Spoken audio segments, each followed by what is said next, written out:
How to create second account in Brawl Stars. If you want to create a second account in Brawl Stars, it's a fairly simple process for us to do so.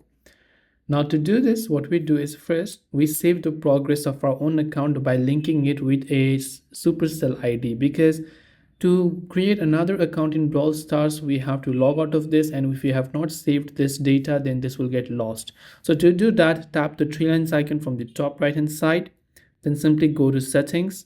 Then from settings you can see this option on the bottom left called Supercell ID. Just tap on it and make sure that you have already went ahead and then linked your Supercell ID to an email or anything.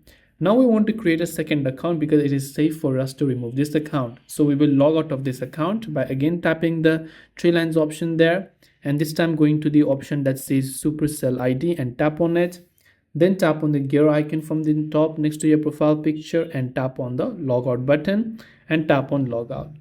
Now when you've done that, after you log out on the home page, you'll find two options to log in or play without a login. Select play without and it will walk you through a bit of a tutorial process again. So you just have to make sure to complete that step again, by the way. So let me just quickly complete this. So here I've went ahead and then skipped the tutorial, and then again I'm back on this page.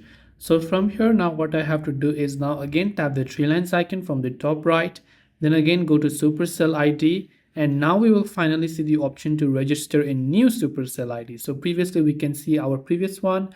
Now we can register a new one by tapping on register Supercell ID, tap on continue, enter an email you want to use, and tap on create and verify it. And this is the way on how you can create a second account in Brawl Stars. I hope the video helped you out, and if you have got any further questions, feel free to also leave them down in the comment section below. As always, thanks for watching till the very end of this tutorial, and see you soon in the next video.